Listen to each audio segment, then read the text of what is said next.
Assalamualaikum warahmatullahi wabarakatuh.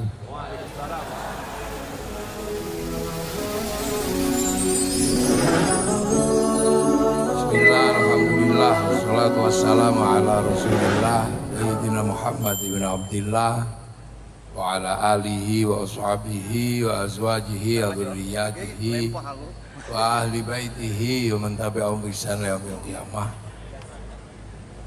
Para alim, para ulama, para kiai yang saya hormati, keluarga besar Bung Karno yang saya hormati, para pejabat yang hadir yang saya hormati, seluruhnya semuanya, para hadirin wal hadirat yang berbahagia.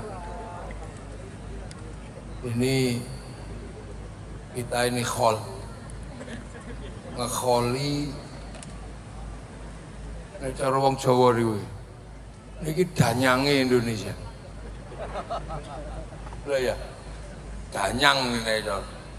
Meng danyange Indonesia. Jadi kalau Bung Karno kan menggali Hasanah Nusantara sehingga jadi Pancasila. Nah, khol ini tak galikan dikit, mundur ya. Mundur tak geduk no. Ya, Eri. Tak geduk no, tak galikan ke belakang. Jadi Bung Karno itu kalau dalam bahasa orang Blitar danyang. Danyang Indonesia. Jadi orang dulu kalau bahasa modernnya ya founding fathers, pendiri bangsa. Itu lek Jawane iki danyang. Cuma nek danyang itu biasanya kelas kampung.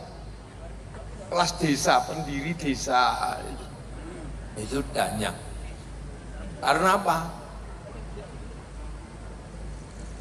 Kita ini jadi khol kayak begini. Ini khol ini. Ini khol ini biasanya kan tradisi kaum muslimin. Ini khol itu tradisi kaum muslim. Tapi akar bangsanya ada. Makanya khol itu rame terus di mana-mana. Karena akar kebangsaan kita punya tradisi hormat leluhur. Jadi kita ini punya tradisi hormat leluhur. Cuman kalau menyebut leluhurnya itu danghyang. Kita itu menyebut leluhur itu danghyang. Makanya kalau diambil belakangnya tok, itu namanya eyang. Nah kalau lurus danyang. Abdurrahman kalau belakangnya tok Rohman. Kalau lurus Durakeman. Abdur Rosyid kalau belakangnya tok Rosyid. Kalau lurus Durasid. Makanya danyang. Nah danyang itu orang tua dulu. Jadi dia bukan hantu. Orang tua yang punya pengaruh karena mendirikan sebuah kampung. Nah, orang danyang ini kalau orang Eropa menyebutnya grandma, grandpa. Kalau orang Cina oma, opa. Kalau orang Arab syaikhun suyuh. Kalau orang Indonesia terutama di Jawa dulu nenek moyangnya Bung Karno menyebutnya danghyang.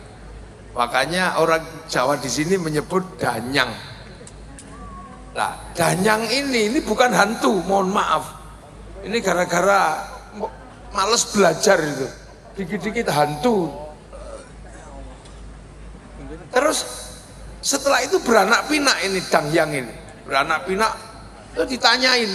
Ada apa-apa cucunya itu nanya. Yang kalau mau nanam jagung kapan? Mau nanam padi kapan? Karena dulu nggak ada Google, jadi nggak ada googling, nggak bisa, makanya nanya lah. Ketika nanya dijawab. Setiap jawaban dari danghyang ini harus diestoke. Lah ngestoke dipegang betul. Itu namanya dipundi. Kalau orang kita dulu yang diestokno betul dipundi.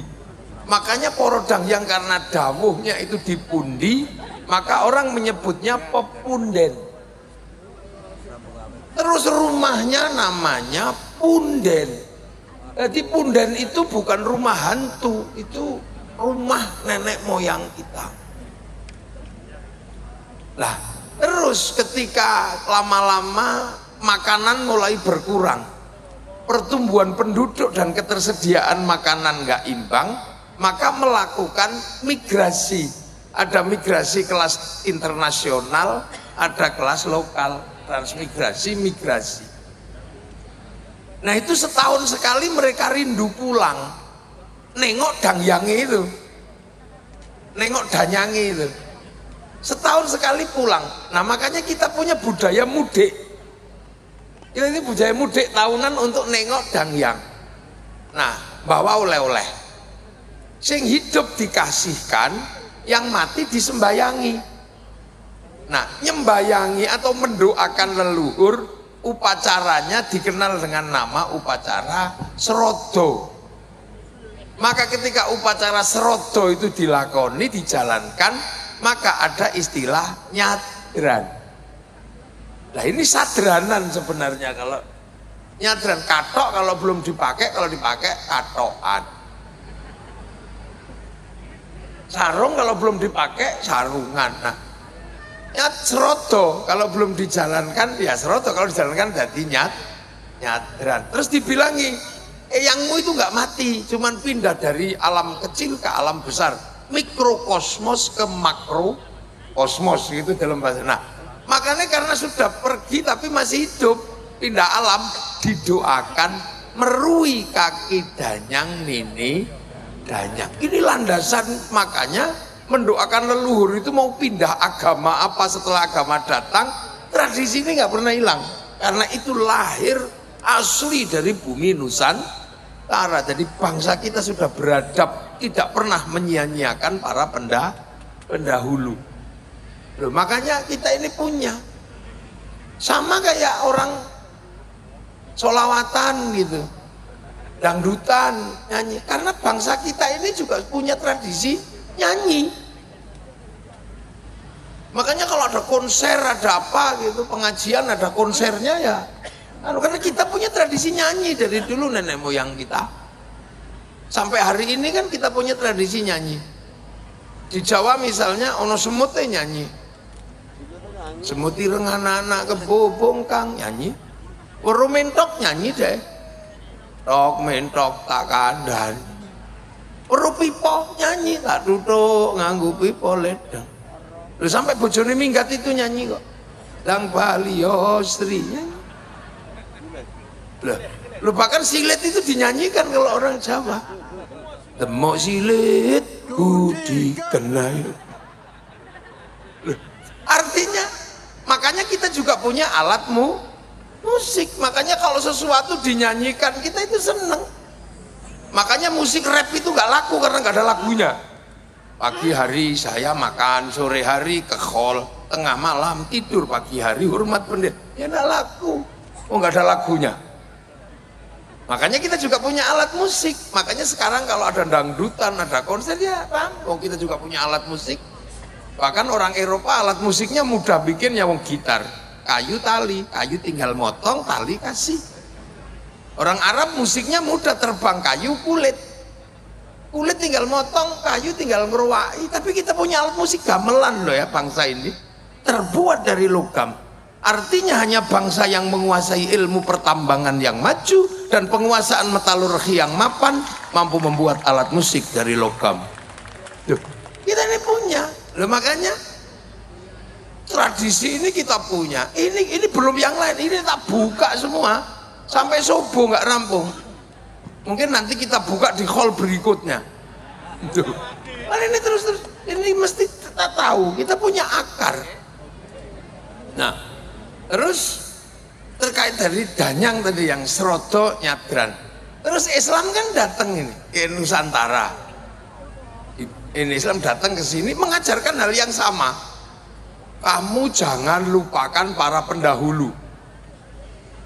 Ya, kamu jangan lupakan para pendahulu. Sebut dan doakan. Walladzina ja'u min ba'dihim yaquluna rabbana ighfir lana wa li ikhwanina alladzina sabaquna bil iman. Kamu jangan lupa bahwa orang-orang yang dulu bawa iman kamu doakan. Loh, makanya danyangnya Rasulullah. Loh, Rasulullah itu yang dua danyang, salah no. Rasulullah itu punya danyang di Mekah sana. Yang buka hutan Mekah itu siapa? Nabi Ibrahim. Nabi Ibrahim itu yang buka hutan Mekah tadi, dari gak ada apa-apa ditempatkan anak cucunya. Rabbana inni askantu min dzurriyyati biwadin ghairi dzi zar'in 'inda baitikal muharram. Ketika berdoa kakinya ada tapak kakinya. Itu diabadikan sampai hari ini, enggak dihilangkan. Terus berdoa lah, ini Nabi Ibrahim berdoa, Rabbi ja'al hadza baladan aminan. Ya Allah, jadikanlah negeri ini negeri yang aman. Maka sampai hari ini kita umatnya Rasul diajarkan jangan lupa Nabi Ibrahim. Makanya setelah Allahumma sholli ala sayyidina Muhammad, kita mesti nyebut kama shollaita ala sayyidina Ibrahim wa ala ali sayyidina Ibrahim fil alamina innaka hamidum majid. Ini wa ala ali Ibrahim nggak pernah, dan yang itu disebut. Nah makanya kita ini mencoba meniru bahwa kita punya pendiri bangsa, punya founding fathers, Bung Karno. Tapi sejarahnya bisa ditafsirkan oleh banyak. Makanya kalau kemudian wali kota dan keluarga besar mau bikin hall secara terbuka, ini pas. Karena apa? Pendiri Indonesia tidak boleh dilupakan. Founding fathers Indonesia jangan sampai dilupakan. Jangan sampai anak-anak kita ini nggak ngerti. Jangan sampai. Nah, cuman kalau Islam kan tidak, Nabi belum disebut. Makanya kita diajarkan ziarah kubur. Terus di kuburan kita disuruh mendoakan kan gitu. Makanya ada tahlil, ada yasin, dan diyakinkan orang mati itu nggak mati, masih hidup. La taqulu liman yuqtalu fi sabilillahi amwat bal ahyaun, masih hidup. Orang-orang meninggal itu masih hidup. Makanya harus kita peringati orang-orang meninggal ini di kuburannya, karena kalau enggak nanti makamnya ganti, namanya berubah, kita ini bisa repot. Harus dijelasin.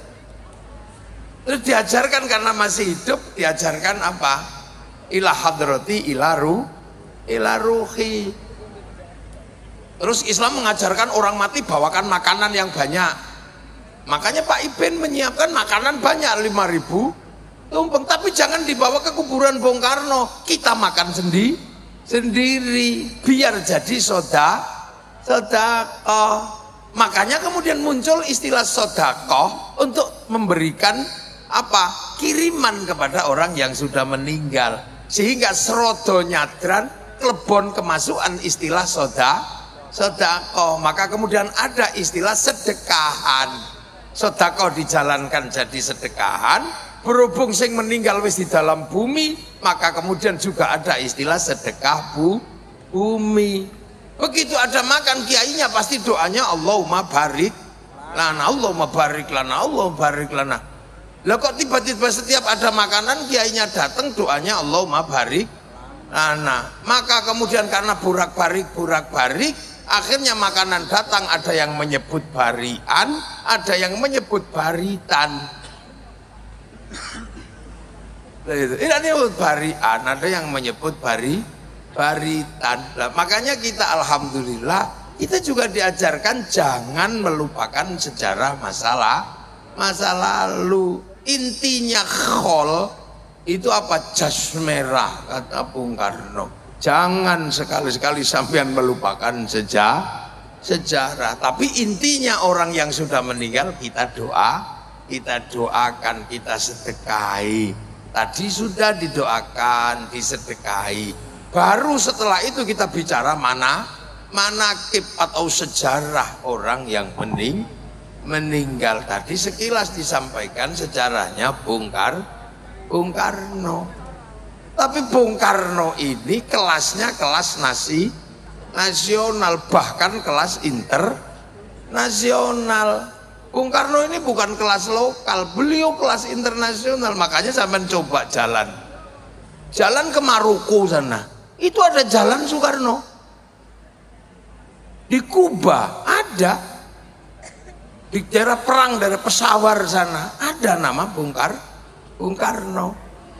Bahkan sampean kalau mengaku Indonesia gitu ziarah ke makam Imam Bukhari, orang tahu tahu, oh ya Indonesia, Soekarno jalan.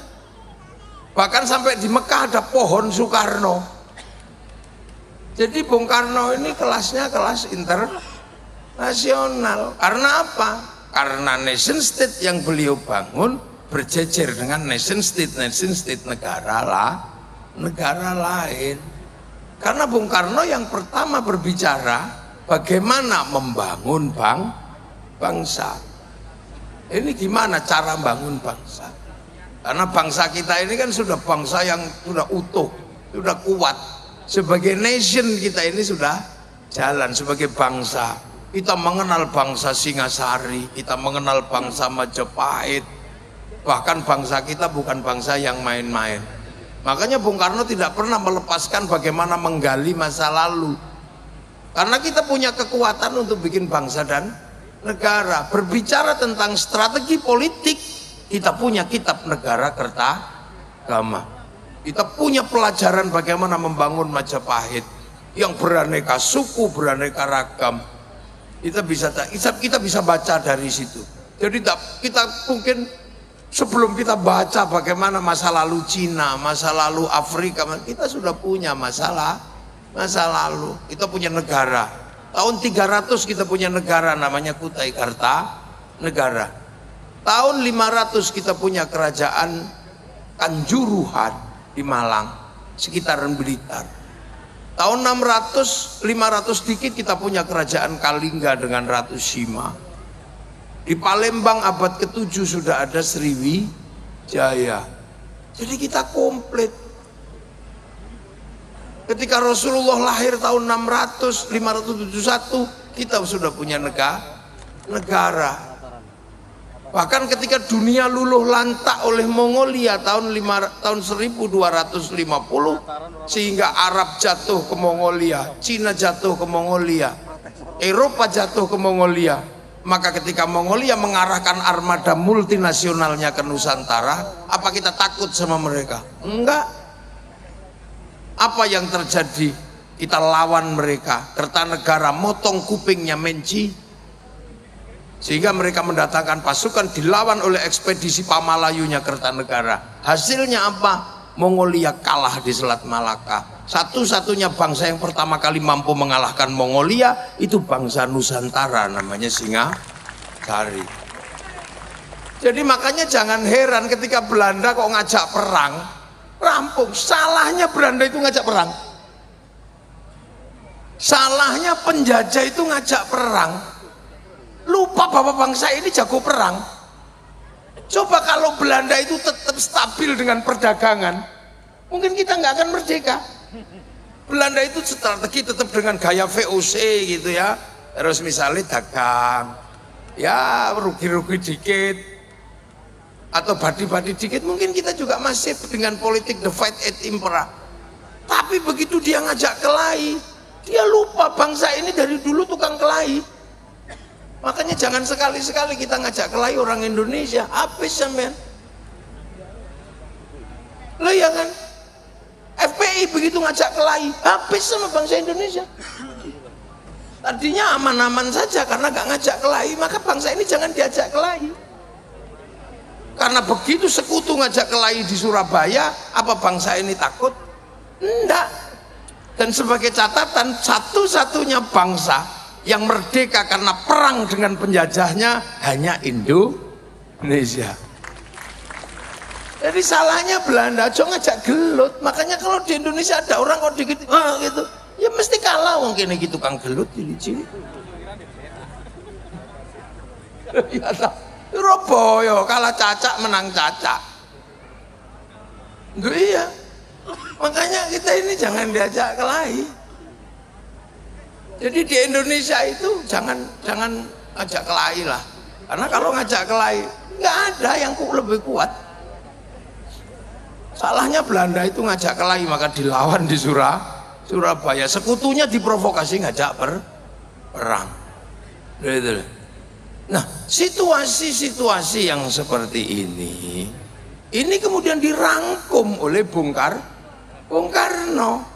Sejarah masa lalunya seperti apa, bagaimana penghuninya seperti apa, Ini terus dunianya seperti apa? Mungkin suatu saat mesti harus ada kita baca di bawah bendera revolusi. Itu tulisannya Bung Karno yang luar biasa, yang luar dirangkum semua. Nggak ada satupun yang nggak dirangkum oleh Bung Karno. Mulai dari gerakan musik ya dirangkum di situ. Musik ngakek ngok aja dipikir sama Bung Karno. Iya kan? Kemudian Islam Sontoloyo sudah dipikir sama Bung Karno. Jadi Bung Karno, Elvis Presley udah dipikir, Bung Karno pikir. Jadi Bung Karno ini kadang kalau kita baca ini orang memang tidak pernah mikirkan dirinya sendiri. Mau apa aja dipikir. Makanya ketika Bung Karno itu memikirkan sesuatu yang besar, ini Bung Karno menjadi traffic daripada nation state. Lalu lintas politik, lalu lintas ekonomi, lalu lintas agama bisa ditampung oleh Bung Karno. Kiai ngomong hanya ngomong agama, politisi hanya ngomong politik, budayawan hanya ngomong budaya. Tapi nation state butuh struktur yang paling mapan untuk menjadi traffic daripada pembicaraan seluruh anak bangsa. Dan itu ada pada Bung Karno. Itu bedanya. Makanya sampean kalau mau jadi orang sekelas Bung Karno harus bisa menjadi traffic semua kepentingan. Kalau kemudian lalu lintas yang bisa lewat di kamu cuman orang yang seneng artis tok, ya kamu nggak akan ketemu dengan orang yang seneng patung. Orang yang seneng patung nggak akan lewat kamu karena kamu nggak suka patung. Orang yang seneng musik nggak akan lewat kamu karena. Nah, Bung Karno ini bisa menjadi traffic dari semua kepentingan bangsa. Walaupun beliau lahir dari politik etis, di mana Belanda memberikan hak pada pribumi untuk sekolah. Nah, ini Bung Karno. Jadi ditinjau semua sama Bung Karno. Sejarahnya seperti apa gitu. Nah, itu butuh. Nah, untuk kebutuhan itu makanya kita bisa melihat Bung Karno berani mengambil sikap. Dan monggo Bu Sukmawati monggo.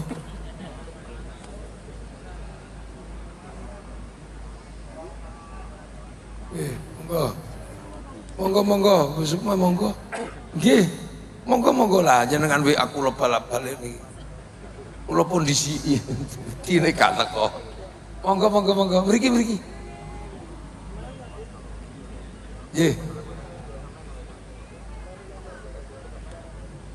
Nggih, monggo.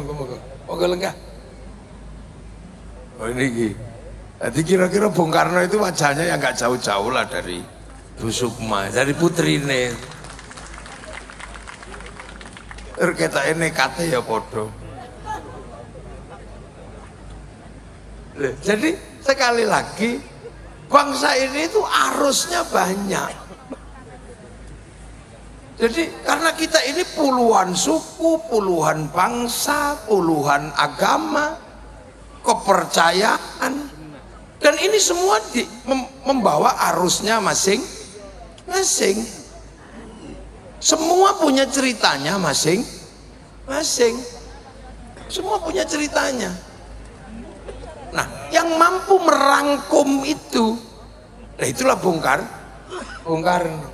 Itu kekuatan Bung Karno sebenarnya adalah menjadi trafficnya semua orang yang pengen bangun bangsa Indonesia dari ketertindasan imperialisme dan kolonialisme di waktu itu. Itu kekuatan Bung Karno. Jadi Bung Karno bisa ngomong apa saja. Itu nggak mudah orang punya kemampuan untuk bisa ngomong apa saja. Dia bisa. Dan itu kita bisa baca di bawah bendera revolusi. Sampean juga sama. Orang punya potensi kalau orang bisa menjadi lalu lintasnya orang banyak. Makanya para pemimpin ini bisa jadi wali kota. Itu ya trafficnya orang banyak, partainya banyak, alirannya banyak. Loh, makanya kiai juga sama. Kiai kalau bisa menjadi traffic orang banyak, ya dia akan hadir menjadi eksistensi yang cukup bisa mewakili kepentingan orang banyak. Di zaman itu Bung Karno bisa. Nah itulah makanya ada istilah beliau ini pendiri.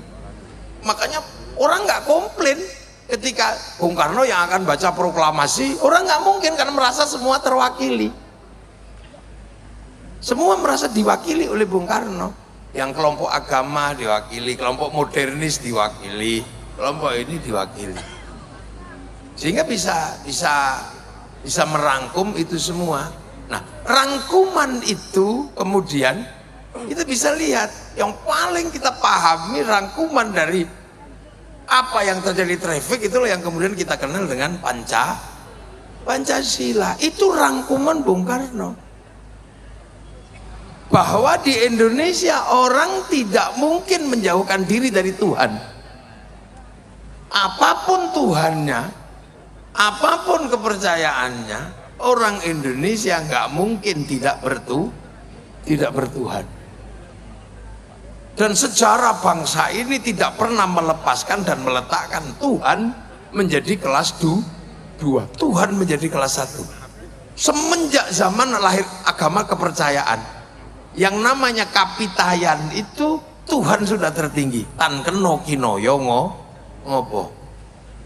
Kedatangan Hindu, Tuhan juga tetap tertinggi. Makanya kasta yang ngomongin Tuhan itu kasta tinggi. Namanya Brahmana. Dia bukan kasta kelas 2, dia kasta kelas 1. Tuhan tetap yang tertinggi. Loh, makanya ketika merangkum ini semua, jangan pernah sekali-sekali orang Indonesia melupakan landasan Tuhan. Makanya nomor 1 itu ketuhanan.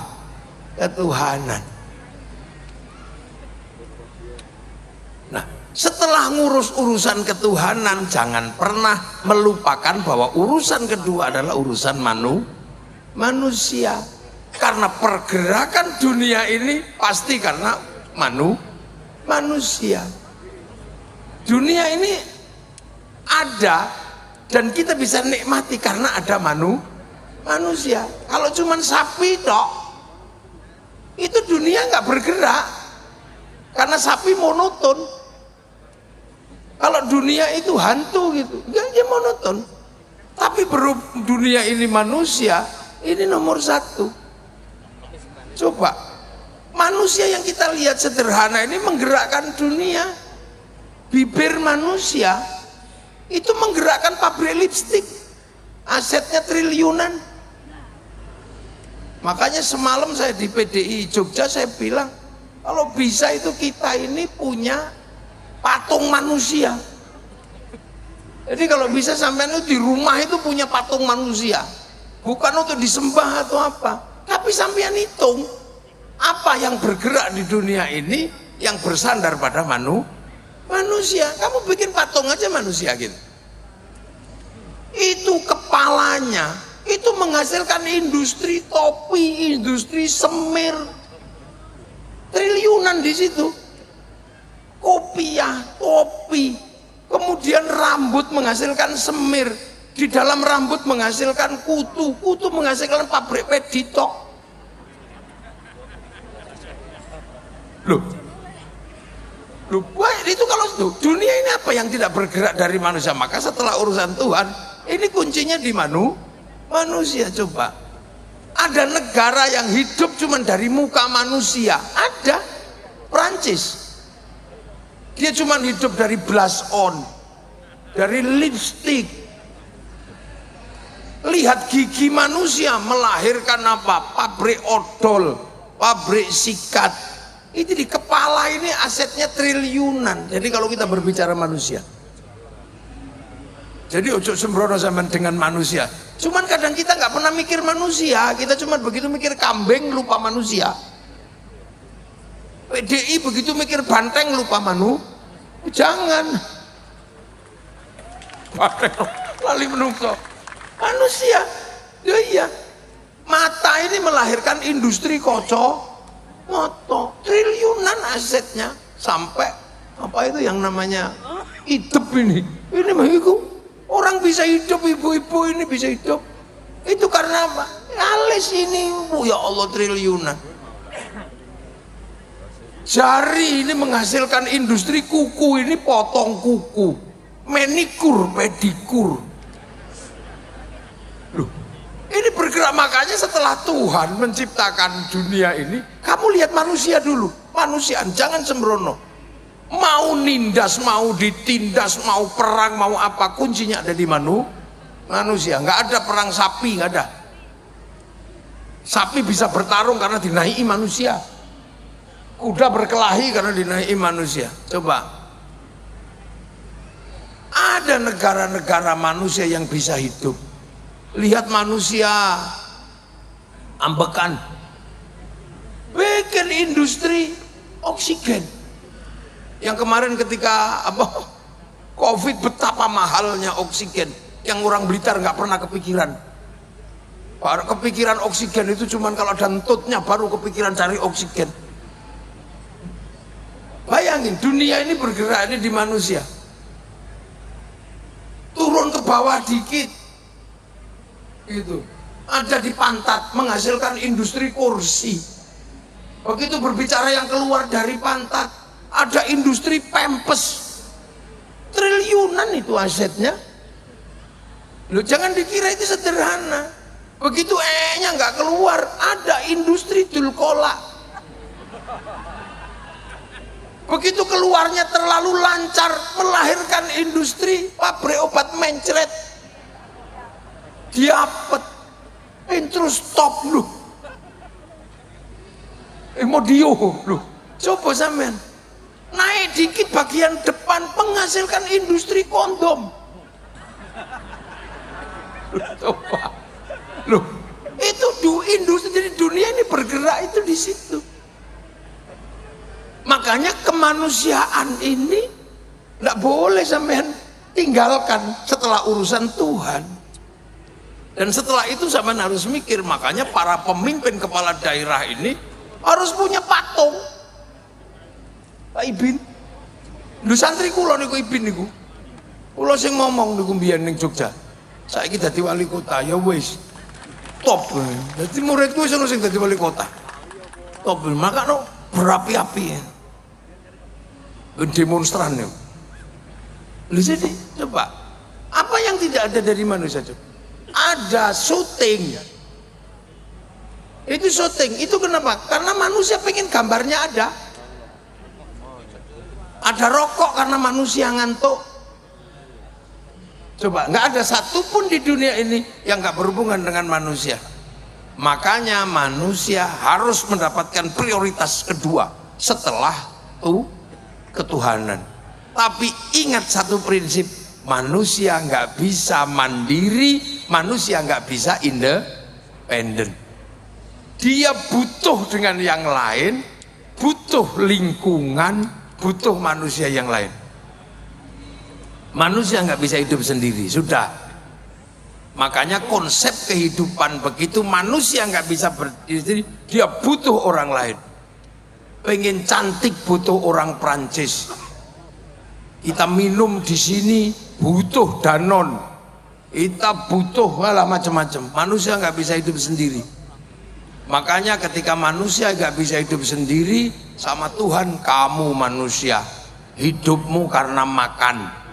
Maka ketika kamu makan, jangan melupakan yang lain, bahwa di dalam makananmu ada intervensi, ada keterlibatan orang lain. Makanya manusia yang paling nyata hidupnya karena makan, maka makan mengingatkan kita bahwa makan tidak independen. Maka doanya Allahumma barik lana. Kenapa bukan barikli? Kenapa berkahilah kami dalam makanan? Karena makan kita melibatkan orang yang kadang kita nggak tahu tempatnya di mana, sukunya apa, agamanya apa. Kita makan nasi. Begitu kita makan nasi, pasti di situ melibatkan sawah karena sapi ditanam padi itu. Begitu sawah melibatkan negara, melibatkan menteri ATR, melibatkan BPN, karena kalau enggak sawah pasti perang. Setelah padi itu ditanam, kita melibatkan pabrik pupuk. Entah di mana pabriknya kita nggak tahu. Kita nggak tahu pabriknya di mana. Siapa yang bikin insinyurnya? Begitu kita panen, kita melibatkan mesin pemanen. Begitu kita masak nasi, kita melibatkan pabrik kompor. Kita melibatkan pabrik LPG. Kita melibatkan pabrik apa? Rice cooker. Itu dunianya di mana kita nggak tahu. Jadi makan itu transnasional. Dan sebenarnya begitu nasi itu ada di piring, kita melibatkan pabrik piring. Begitu kita makan ada bumbunya. Yang nanam bumbu di mana kita nggak tahu. Yang nanam bawang di mana, yang nanam merica di mana. Begitu kita makan enak, bumbunya karena dikasih garam. Yang bikin garam kampungnya Pak Said Abdullah ini, Madura. Dan kita kadang curiga sama orang Madura ketika bikin garam. Kita curiga, jangan-jangan ditambah garamnya itu kencing dia. Makanya orang Jawa curiga, karena takut dikencingi, maka produknya dikasih nama uyah, karena khawatir pas bikin nguyuh. Oh, jangan-jangan pas bikin uyah nguyuh, makanya dibikin uyah sama uyuh, kira-kira. Tapi kalau enggak ya syukur. Ini di mana kita nggak tahu. Setelah kita makan, kemudian kita ngambil anggur merah. Anggur merah bukan tanaman Indonesia. Lihat kalau nggak Cina, New Zealand, Australia, Amerika. Itu berarti apa? Butuh impor. Kalau berbicara impor berarti butuh negara. Negara menunjuk Menteri Perdagangan. Menteri Perdagangan menunjuk eksportir, importir. Di situ pasti ada bill of lading, ada letter of intent. Ada obligasi. Loh, mbok kira menungso itu tanpa persatuan urip, ndak mungkin. Makanya di dalam agama sudah diajarkan tulang kehidupanmu adalah makan. Maka ketika kamu makan, jangan kamu lupakan bahwa ada intervensi, ada keterlibatan orang lain. Maka Allahumma barik lana. Maka agama pun ketika berbicara tentang kebenaran itu bersama. Makanya mayuridillahu bi khairan yufaqihu fiddin. Yang dikehendaki menjadi baik oleh Allah dikasih ngerti urusan agama. Ini tak ajak ngaji naku. Khaironnya di situ nakiro. Maknanya khairon kamilan, kebaikan yang sempurna. Baik sempurna bukan milik manusia, itu milik Allah. Makanya kalau ada manusia baik pasti nggak sempurna. Saya tanya sekarang, pasti baik, pasti nggak sempurna. Malam ini pengajian ini baik apa enggak? Nah, kalau malam ini pengajian baik, yang paling baik siapa? Ayo, ya kiainya pasti. Ya pasti kiainya. Loh, kalau pengajian ini baik, yang paling baik ya pasti saya. Yang dikasih duduk meja cuman saya. Yang lain kan sudah biasa punya kursi, jadi ya, dan punya meja lah. Saya kan nggak pernah punya meja, jadinya ya. Makanya tadi sampean dapat makanan di sini ya enggak, wis biasa untuk panganan. Loh, tapi saya nggak boleh mengaku yang terbaik, nggak boleh. Karena saya baik terlihat di sini, diundang sama wali kota. Kalau saya nggak diundang wali kota, nggak kelihatan saya ada di sini. Nah, kalau gitu baik saya apa baik wali kota? Ya nggak bisa, saya nggak datang wali kotanya jelek. Loh, itu baru 2 orang sudah ribut, saya sama wali kota. Apalagi kalau sampean ikut-ikutan, yang baik ya saya, kiai, kami. Lah kenapa mau datang? Karena kalau nggak ada orang duduk di situ, ini bukan pengajian, bukan khol, ini cek sound. Loh, terus kata tukang sound yang paling baik ya kami, kiai. Lah kok nama? Ane soundnya tak pateni ya bubar katanya. Kata Pak Wali Kota, ya coba pateni rata bayar. Ya kan? Ini menjadi indah karena ya ono sing masang tenda. Padahal biasanya yang suka masang tenda ini sholatnya juga nggak terlalu rajin. Loh, mana ada baik itu berdiri sendiri. Makanya orang kalau baik jangan mengaku paling baik, karena baik itu nggak independen. Makanya karena manusia ini nggak mungkin hidup tanpa persatuan. Nah, sekarang persoalannya adalah Bagaimana orang bisa menghargai orang lain? Karena manusia nggak bisa hidup dengan dirinya sendiri. Bagaimana manusia bisa menghargai orang lain yang ada dalam hidupnya? Kiai sholat, ada dalam hidupnya peranan orang Cina. Karena kiai kalau sholat harus tutup aurat. Begitu tutup aurat, ini kain, ini bikinan pabrik kain. Yang punya pabrik kain itu Cina. Jadi dalam sholat itu Cina juga hadir. Makanya kiai nggak boleh ngamuan sama Cina, karena kalau Cinanya pergi, kitanya udah. Lu dalam kehidupan kita nggak bisa kita ya. Kita sholat wudhu, kaum muslimin wudhu pakai air. Yang nyiapin keran sama pipa siapa? Mas Pion. Maka kita nggak boleh anti industri. Begitu kita bikin masjid, ada pabrik semen di situ. Itu siapa yang bikin? Ya orang-orang Krakatau Steel sana. Kita pergi haji, itu pasti bayar ke bank. Maka kiai nggak boleh mengharamkan bank, karena begitu bank haram, kita nggak jadi pergi haji. Wong pilotnya nggak mau dikasih duit. Loh ini, yang kayak gini. Makanya sekarang ada konflik Yahudi gitu. Hancurkan Yahudi semua, ya sisain lah dikit, jangan habisin semua. Karena pesawat itu bikinan sana. Begitu sana nggak ada semua terus mati lah, kita renang.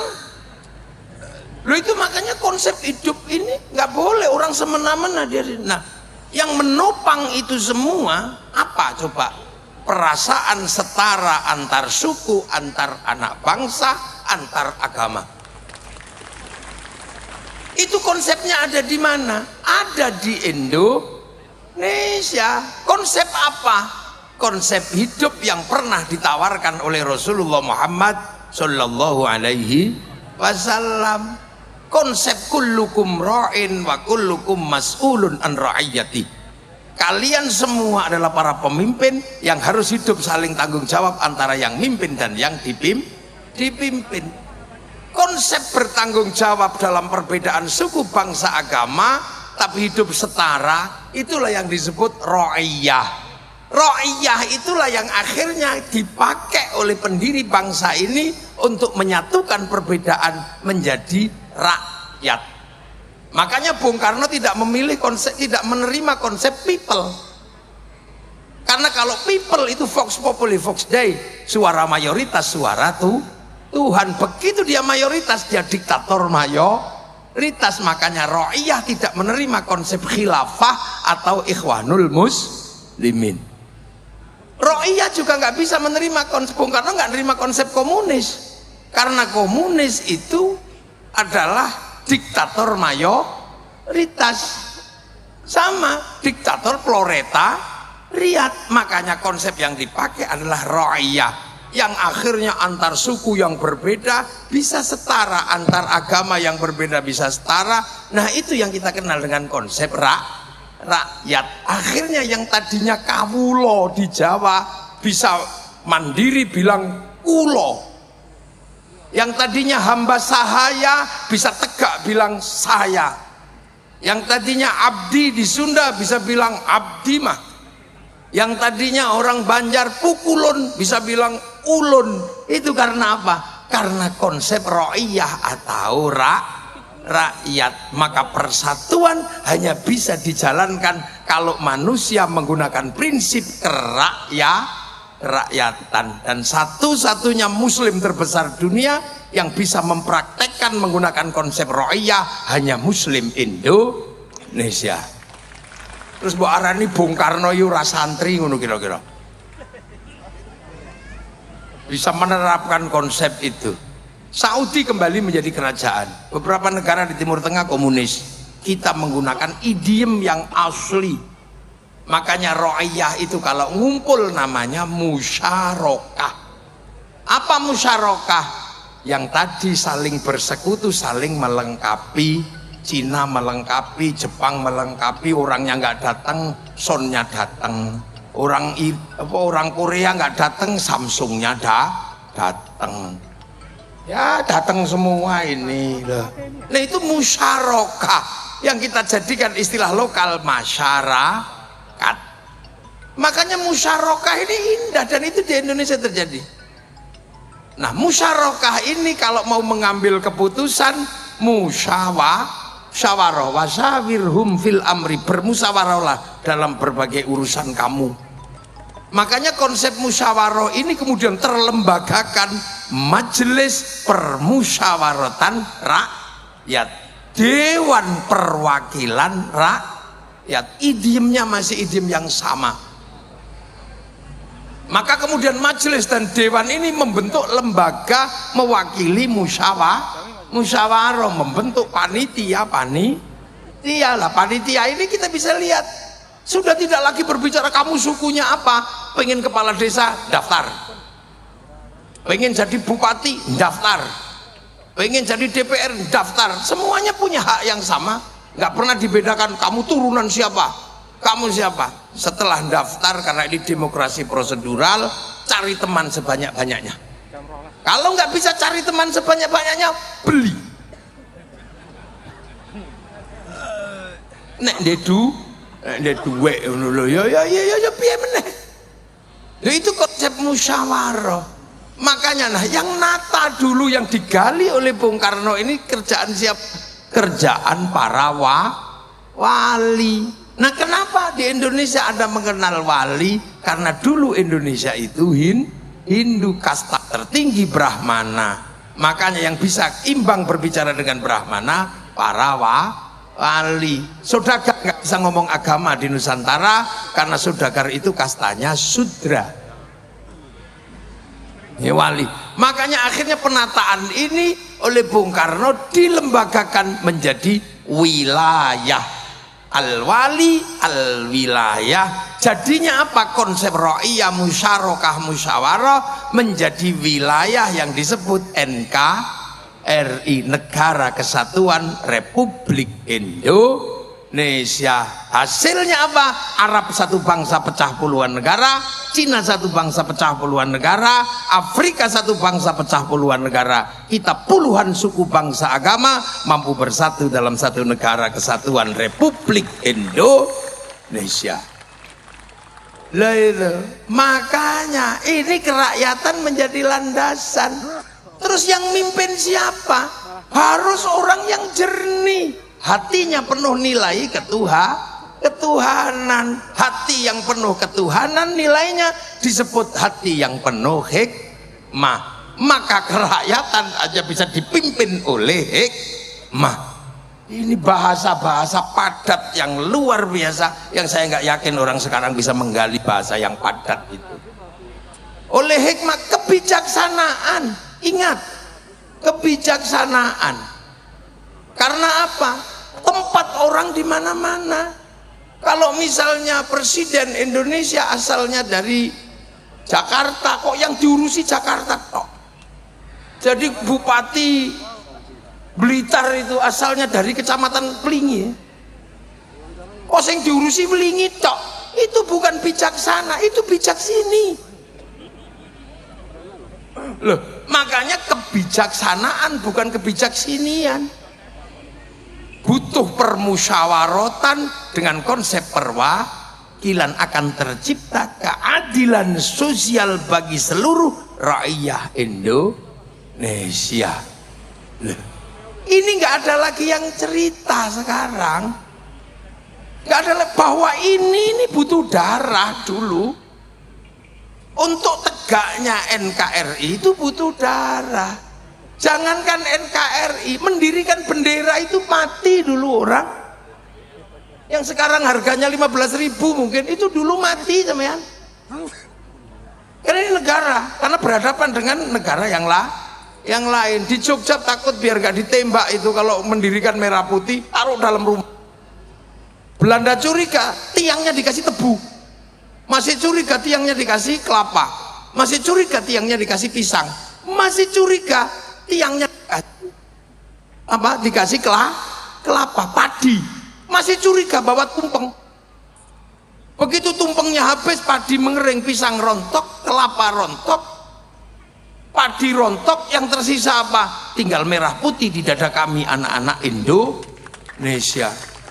Begitu masuk Surabaya, masalah. Merah putih biru Surabaya gak kena di kalah cacak menang Caca. Begitu merah putih biru disobek, hasilnya apa? Berapa ribu yang mati berkalang tanah. Itu demi berkibarnya merah putih. Sekarang merah putih udah nggak minta nyawa, cuma minta gini dok. Iku ono sing alasan musyrik, ono sing alasan bid'ah. Kayaknya orang itu di zaman perang kakek buyutnya mata-matanya Belanda itu. Jadi menjadi bangsa itu nggak kok terus kemudian idiom slogan dia diperjuangkan. Makanya ketika menjadi Indonesia ini ada yang berkalang tanah yang disebut pahlawan, ada yang disebut pejuang, veteran, itu semua bergerak kan gitu, itu semua bergerak dan itu dialami langsung. Bung Karno di penjara, dari penjara ke penjara, dari suka miskin. Padahal Bung Karno itu kalau mau hidup enak gampang, wong orang pinter zaman segitu. Iya, orang pinter zaman segitu kan nggak terlalu susah. Ikut Belanda aja udah beres. Jadi komprador. Tapi beliau memilih jalan perjuangan yang pasti terjal. Ditopang oleh beberapa kekuatan. Ayo. Trafik yang berbeda-beda memerdekakan bangsa pakai Pancasila. Nah ini nggak ada yang cerita sekarang. Amerika itu konsen dengan cerita seperti ini agar bangsanya tetap dikenang sebagai masa lalu oleh anak-anak masa depan. Kita bisa lihat betapa mereka konsen di film Hollywood, mulai dari Wild West sampai The Last of the Mohican. Dia ceritakan, bayangkan, diganggu sama Vietnam, dia bikin Rambo 1 sampai 6. Bangsanya diganggu secara spiritual oleh Cina, dia bikin American Shaolin, American Kung Fu. Diganggu sama Jepang, dia bikin American Samurai, American Ninja. Bahkan samurai terakhir dari Amerika namanya Tom Cruise dalam film The Last Samurai. Loh, mereka jelaskan gagal dengan apa? Saddam Hussein hotshot 1, 2. Gagal dengan terorisme bikin 12 strong.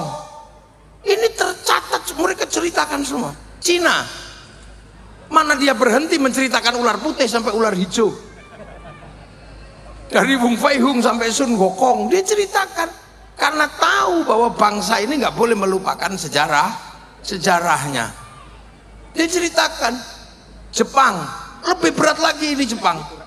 Karena semangat membangun bangsa dengan menanggung beban luar negeri namanya dumping. Semangat Bushido diceritakan, semua diceritakan mulai Oshin sampai rezim Tokugawa dan restorasi Meiji runtuh, diceritakan dengan epik yang luar biasa dalam sebuah cerita Samurai X dengan tokohnya Rurouni Kenshin. Ini dibangun. Malaysia, pernah nggak sampean bayangkan bahwa Malaysia sedang mencoba menceritakan bangsanya? Dia kembalikan bangsa Malaysia, orang Melayu kepada si Upin dan si Ipin. Si Ipin dan si Upin nggak boleh lupa, fundamen bangsa Malaysia ada keterlibatan orang India. Maka kenalkan si Upin dan si Ipin dengan anak kecil namanya Jarjit. Dia nggak boleh ribut dengan anak-anak Cina, kenalkan Mei Mei. Dia nggak boleh ribut dengan anak Indonesia, kenalkan Susanti. Loh, ini bangsa lain kerja. Malaysia Korea menceritakan apa? Dia ceritakan dari meja makan dengan derai air mata namanya drakor. Hasilnya apa? Dominasi finansial, kemandirian bangsa mereka dimulai dari membangun apa? Glorifikasi bangsanya masing-masing. Amerika mengeluarkan sejarahnya, produk Amerika masuk ke Indonesia laku semua. Mulai dari celana jeans sampai McD sampai segalanya laku karena glorifikasi mereka berhasil. Glorifikasi orang Jepang membuat produk-produk Jepang laku di seluruh dunia. Glorifikasinya orang Korea membuat makanan Korea laku, pakaian Korea laku. Dan terakhir, tragis sekali, saya ini generasi 90-an, generasi rock. Iya, generasi rock, generasi saya itu. Musik rock yang dulu melegenda bahkan mampu menjebol perang dingin antara Amerika sama Rusia itu namanya Metallica. Dia konser di Moskow di lapangan merah, pengunjungnya 6 juta. Semua menganalisa nggak mungkin bisa dikalahkan, bahkan Woodstock juga nggak akan bisa mengalahkan, karena konser itu menjebol perang dingin. Itu sejarah yang nggak mungkin bisa dilupakan dalam situasi luring. Begitu ada COVID, diajar sama BTS. Sekali konser yang nonton 100 juta orang lebih, seminggu 4 kali. 1 tahun saya hitung pemasukan dari BTS yang ceng itu, 1 tahun pemasukan ke Korea 2.500 triliun. Kalah korupsinya Wilmar yang cuma 11. Loh, ini duit semua sampean, jangan dikira. Loh gitu. Makanya waktu itu Bung Karno begitu jadi bangsa, apa yang beliau pikirkan? Berdikari. Mari kita berdiri di kaki sendiri. Tapi tantangan terbesar Bung Karno adalah Hitler yang jatuh, 45 mati, 48 Jerman jatuh. Apa yang terjadi? Pisah antara Soviet sama Amerika. Bung Karno dipaksa, you mau ikut Soviet apa ikut Amerika? Enggak, non blok. Maka kemudian bikin Asia, Afrika macam-macam. Dan enak ketika bikin non blok, karena apa? Intelektualnya nasionalis. Balai Pustaka sebagai pusat pengetahuan ditanya, kita mau berkiblat kemana kalau kita non blok? Apakah kita akan menduplikasi Eropa? Enggak. Ada novel berjudul Salah Asuhan. Apakah kita akan menduplikasi model Arab? Enggak. Di bawah lindungan Ka'bah. Apakah kita akan menduplikasi Belanda? Oh jangan. Tenggelamnya kapal Van der Wijk. Apakah kita akan bangun murni Indonesia? Siti Nurbaya. Jawaban. Tapi Bung Karno bertahan di situ juga nggak mudah. Karena apa? Gelombang industri dunia bergerak menyasar seluruh masyarakat dunia. Akhirnya kemudian hanya bertahan dari 45 mendekati 65. Kemudian bangsa ini ada yang nyelip, membawa apa?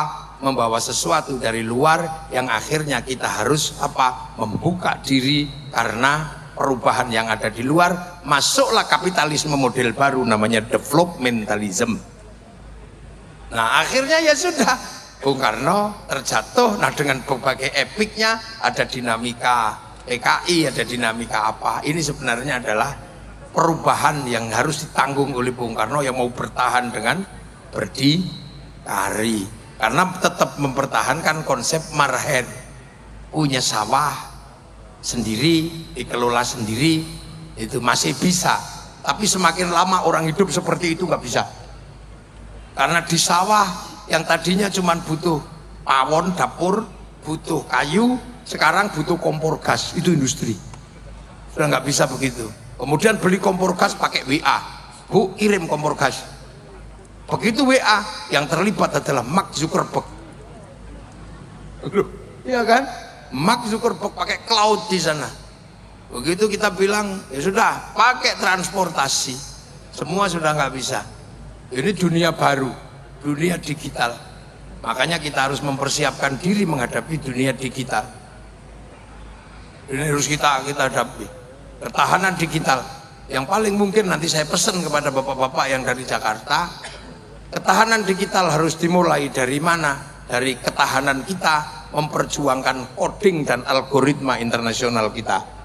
Kita punya huruf, tapi huruf nasional adalah huruf Latin, sehingga coding kita algoritmanya adalah algoritma Latin.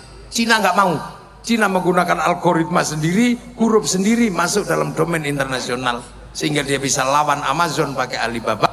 Dia bisa lawan WhatsApp pakai WeChat, dia bisa lawan Facebook pakai QQ Runner. Kita nggak bisa punya ketahanan digital. Nanti itu Pak Ganjar, para petinggi-petinggi negara. Saya cuman usul aja, wong saya cuman bisanya nggak raja. Algoritmanya itu algoritma abjadun hawazun. Lah ya, ini negara. Nah, Bung Karno menghadapi problem di situ. Ya sudahlah, akhirnya bangsa ini terus bergerak. Dan sampai hari ini bangsa ini melewati fase yang sangat panjang. Dan nanti entah sampai kapan, karena orang juga harus berpikir ini Cina apa Amerika.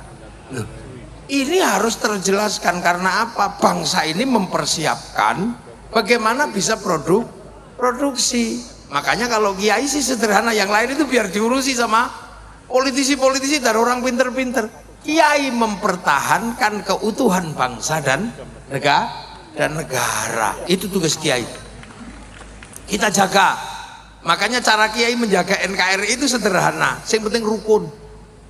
Makanya kiai itu kalau apa-apa agama selalu menjadi landasan kerukunan. Kiai doa, ya biar rukun, doanya bareng kiainya yang doa, santrinya amin, amin, amin, amin, amin gitu. Yang lain sudah nggak mau doa bareng-bareng, doa sendiri-sendiri gitu. Santri kiai nggak, karena santri kiai bagian dari perjuangan NKRI. Maka kalau doa tetap bareng-bareng. Begitu yang doa kok tambah banyak, diajak ke alun-alun Blitar, namanya istighosah. Akhirnya ro'iyah ngumpul, rakyat semuanya ngumpul. Yang ngaji datang untuk ngaji, yang jual bakso datang untuk jual bakso. Kerukunan terjaga, roda ekonomi berputar. Itulah yang bisa kita lakukan. Belum makanya kiai itu sholawat, ya nggak sendirian. Kalau sholawat bareng-bareng nggak bisa, busuk mah. Saya lagunya Rhoma Irama. Lawat bareng-bareng, bendera laku, apa aja laku, sampai kemudian semuanya laku, roda ekonomi berputar, kerukunan terjaga. Peringatan Maulid Nabi, kita kumpul di mana? Kita keluarin uang, iuran, setiap bulan santri iuran, bikin kegiatan bersama yang sifatnya apa? Edukasi publik. Kerukunan terjaga, roda ekonomi berputar. Makanya santri-santri ini nggak punya uang. Pondok-pondok jelek-jelek, bikin WC aja angel. Makanya karena apa? Duitnya habis untuk merawat NKRI. Maka tugas partai-partai politik membantu.